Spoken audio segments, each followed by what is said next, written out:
London, November 2023. I'm visiting Rough Trade East, where I'm going to be seeing Vince Clarke In Conversation. It's celebrating the release of his first ever solo album, Songs of Silence.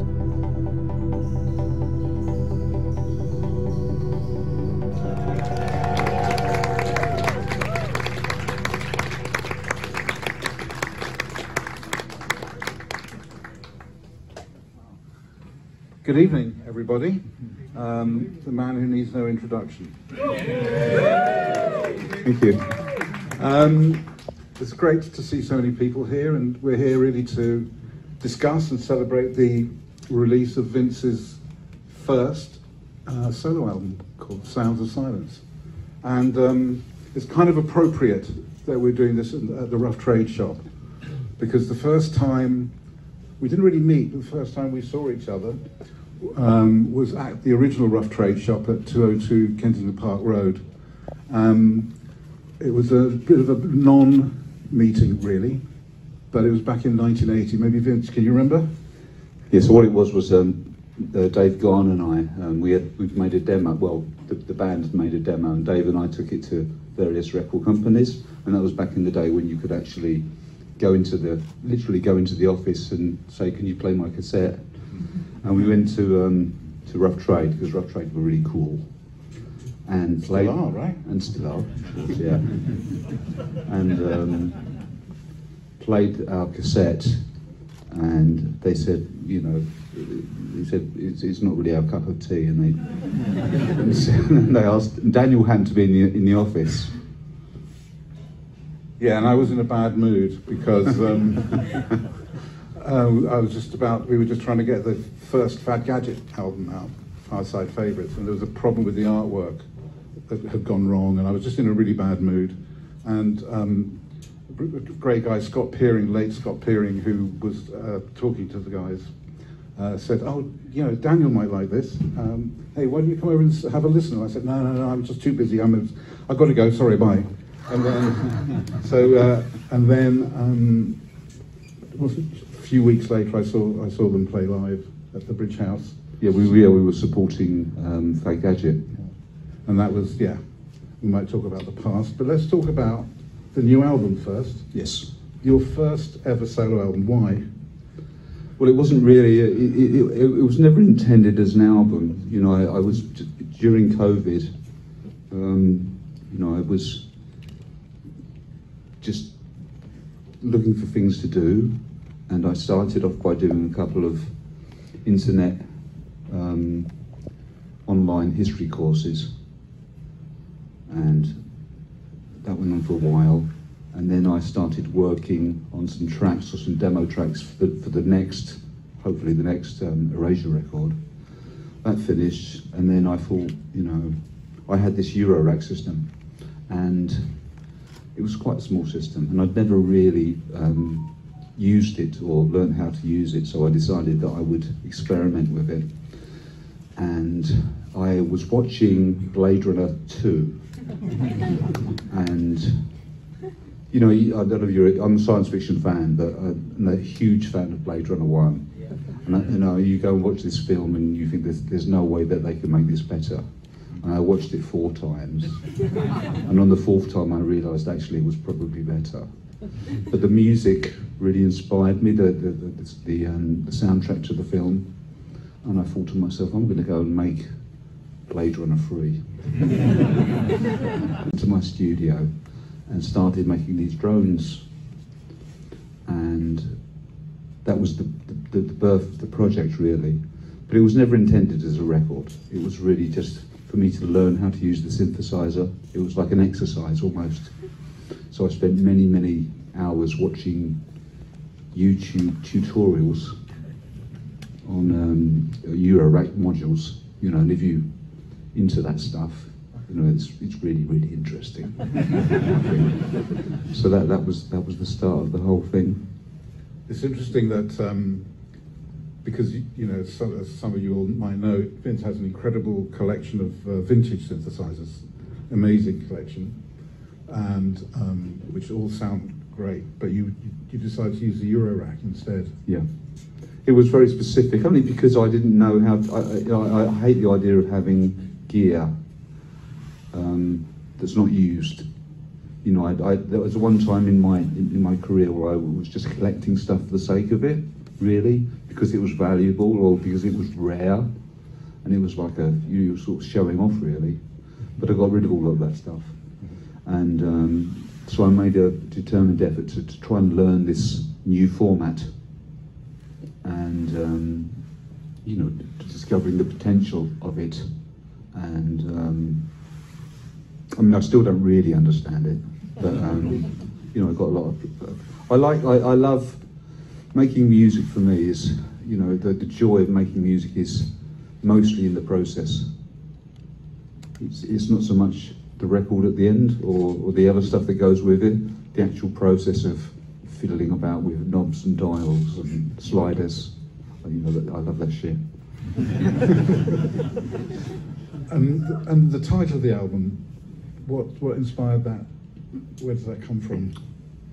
Well, it was actually I came up with the idea for a previous Rasia record, and Andy wasn't so keen. You know, fair enough. But obviously, you know, you probably know I'm a huge fan of Simon & Garfunkel, and one of the first records that inspired me to make music and maybe make a living out of making music was listening to their music, and of course, you know, the Sounds of Silence. I could play. I mean, I knew all the chords and everything. You know, I got the songbook, and I just thought that it was. I think that the title says it all, really. I mean, it's not a. It's a great title for that record. Yes, you know, it's not a song-based album. I sent you the stuff. Daniel got in touch. We were talking or emailing, and he said, "What am I doing?" And I said, "I'm doing a few things, messing around." And he said, "Send me some stuff, you know, just out of curiosity." And so I did. And then he got back in touch and said, you know, maybe, you know, we could release this as a record. But I was in total shock because it wasn't really what I intended. I mean, I would have happily just been carrying on making drones. But you sent it to me as an album, didn't you? Or did you? Or you No, I just sent what I thought were the best tracks. Okay. This is how it works, you know, in the music business, right? It's really formalised. Yeah, exactly. It's of an old traditional Union song. You know, and it's a very emotional song. And I don't know if who was there on Friday, but the visual for that was absolutely stunning as well. And quite interested actually about the. Yeah, so I was talking to Richard, the guy that runs the EIS. You all know Richard, right? And I just mentioned, I said it might be interesting to do some kind of event to kind of launch the record.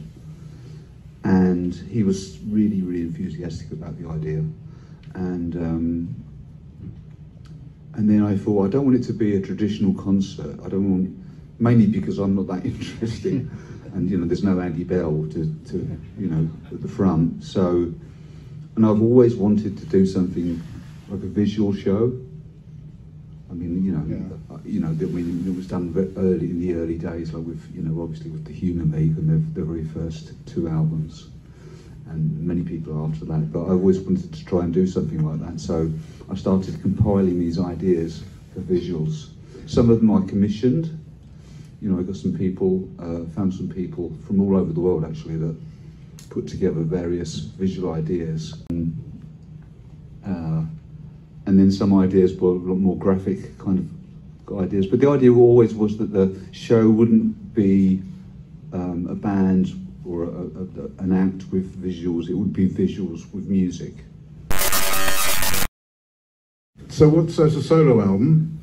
What's going on with Rasia? So yeah, we're as I said earlier, I've started doing some demos and putting some ideas together to play to Andy. He hasn't actually heard any of those yet. So we're hoping to start. We'll get together because we never write remotely. It just doesn't work for us. We have to be in the same room at the same time and to make a complete song. It's just because it's just that. you know, our chemistry is very special and our relationship is very special. And when we can go into a room with no ideas and come out with one good idea, it's like a magical thing, and I love that. You know, I still get super excited when that happens. So yes, I've put a few ideas together, and hopefully at the beginning of next year we'll start actually formulating them into songs, and then that will be an album. Yeah. Yeah. And just so, yeah, Andy's also working on a solo album at the moment, so Yes. expect that at some point soon. I was messing about in the studio at that point, you know, really just. I mean, how old were you when Yazoo finished? 23, 22, Yeah, something like that? Yeah. Because when we first met, you were 18 or 19. Yes. Right? So you had an amazing amount of success. I mean, Yazoo was huge. We were very, very lucky. Very It was a lucky. great record. They were great records, but it was huge. You had a ton of success at a very early age. Did you feel? Was that pressure on you? Did you feel the pressure of producing and keeping going with that level of success? And was that? No. To be honest, no. I was just enjoying it. I think I was enjoying being in the studio. Yeah. You know, that was enough. That was enough for me. And Daniel there was never pressure from Daniel, not that he told me, you know, to make a record or to write a hit or anything like that. You know, I mean, that wasn't what Mute was about anyway. So You learned very fast as well, I have to say. Well, I noticed that when we started working together, you learned really, really fast. yeah, I was interested. I mean, I was really always curious about this stuff. You know, especially when you found out you found a machine that could actually play. They would actually play in time and better than you could actually play on the keyboards. Like revelation. And Fergal Sharkey, Fergal was, you know, he's the clean water activist, isn't he? Yeah. That was a know. weird one because what happened? I'd written this song and there was a rumor in one of the sort of teenage pop magazines that I was working with Fergal Sharkey, which was not true at all. And you contacted me and said, that sounds like quite a good idea actually. so we got in touch with Fergal and he flew over from Belfast. We were shit scared because he was in a punk band, you know, and we were like nerdy, like electronic guys and everything.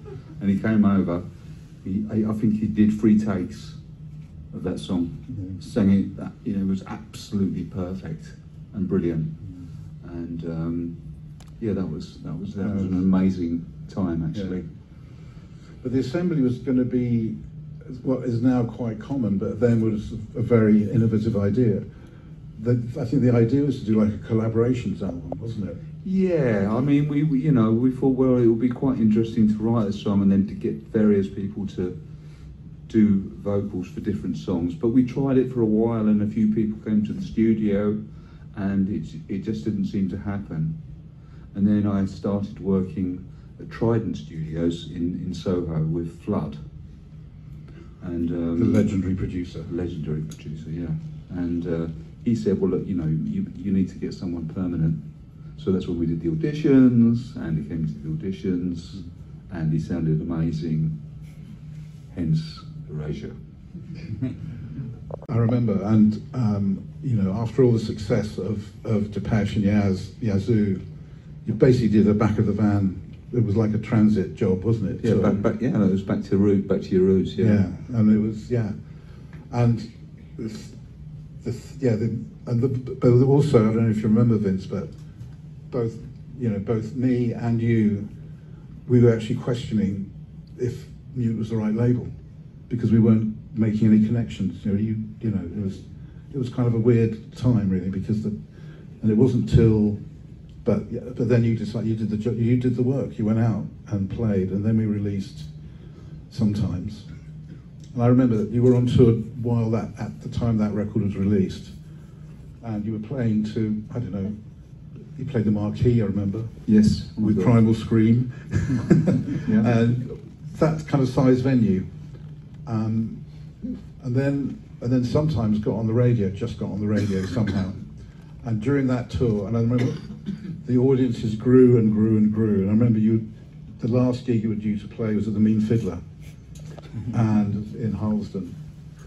And there was queues around the block. It was amazing. There was no queues in the early gigs. It was just a few fans, and it just grew very fast. And I remember we had to do a few Mean Fiddlers to accommodate all of the people, and that turned out to be huge as well.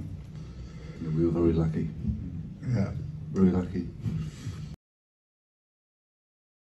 It was a 2-hour show of electronic music, so we had to find 2 hours of music every 2 weeks, and that was a way of me actually finding new music. Now, I hadn't been looking for new music for years. I was sort of stuck on Gary Newman, for 20 years or something. But it was an opportunity, or it was a situation where I was actually forced to go into discovering new stuff via Spotify, whatever. But so I'm constantly influenced because I'm exposed to new music all of the time. Unfortunately, my son is a Swiftie, so, and I like Taylor Swift up to a point, but yeah, so I've discovered, during that period I discovered a lot of interesting experimental ambient music, which I would never have dreamed of listening to like 20 years ago, but now I find it really interesting. I think also it's because I'm a bit older and I've got more patience to go through a track. I don't necessarily need a great big chorus or an anthem or anything, The emotions that you derive from listening to music like that are completely different. And in my case, I find it very, very, very therapeutic.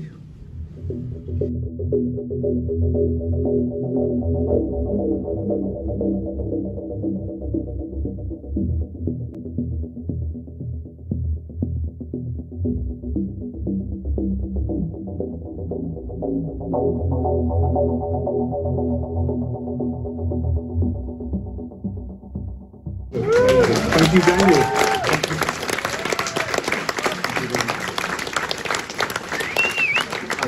I think we learned a lot. We learned a lot from that. Thank you for being so open and transparent. Thanks for coming along. Apparently I'm going to sign some stuff. Yeah. So I don't know where that is, over there somewhere, right? Yes. Yeah. Okay. Well, see you there in the queue. Cheers. Bye-bye. Cheers.